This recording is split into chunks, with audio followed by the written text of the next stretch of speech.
Everyone, Mike, I'm back in the basement. Well, she never left. But so next thing we want to talk about is insulation.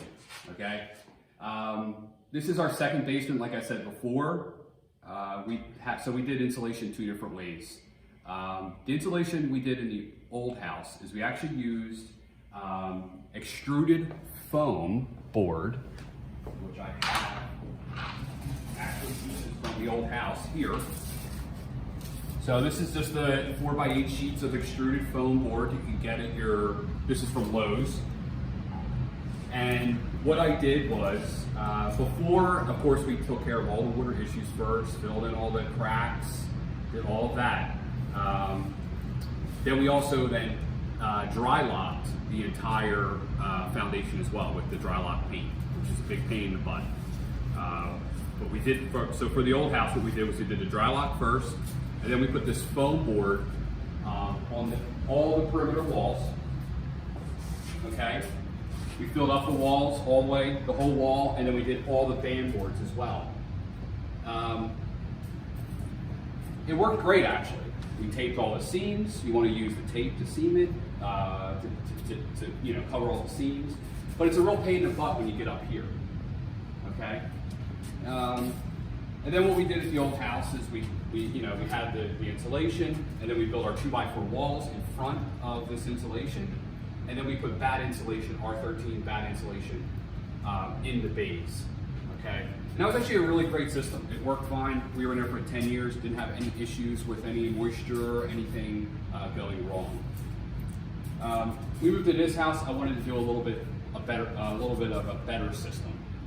And I did price out doing them both ways. This way is a little bit more expensive, but I think it's actually a little bit easier. So this is spray foam. We decided to go with closed cell spray foam. We did all the exterior walls. We had them do all the bays. The band boards is the most important part, really, to insulate. This is kind of a nice to have to insulate down here. It's a must-have up here. You must insulate up there. And the nice thing about the spray foam, as you can see, it fills in all the cracks. I really recommend this if you can do it. Our basement is about 1,000 square feet, maybe 1,100 wall space. You're talking about 8 feet tall, probably from here to here. Insulation was $2,100 bucks.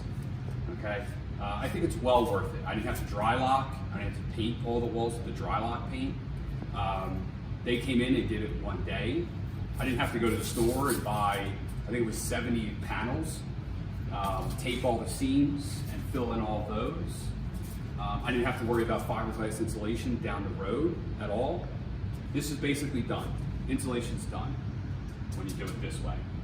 If I did it the other way, kind of the hybrid way, I would say, so that not the old way, it probably would have costed me about $1,500 to $1,600 bucks. So you're talking $2,100 bucks, but someone did it, and it's a far superior way to do it. This stuff, even if it gets wet, it doesn't matter, it dries. It also has some water sealing properties to it. If you have an active leak or something like that, you don't want to use this to stop the leak. You want to stop the leak before with, like I said, hydraulic cement or something like that. But this stuff will block a little bit of seepage, but that's not really why you want to do it. It's just kind of an added bonus. But yeah, I highly recommend this spray foam. When we did it, we had to put everything we owned in the center, and then they just went around the perimeter and they filled in every single gap. This stuff's very strong, so if you don't want it to be, it's hard to pull down. So you want to basically, if you want anywhere that you don't want them to spray, you need to make sure you tell them, because once it's there, it's kind of almost permanent.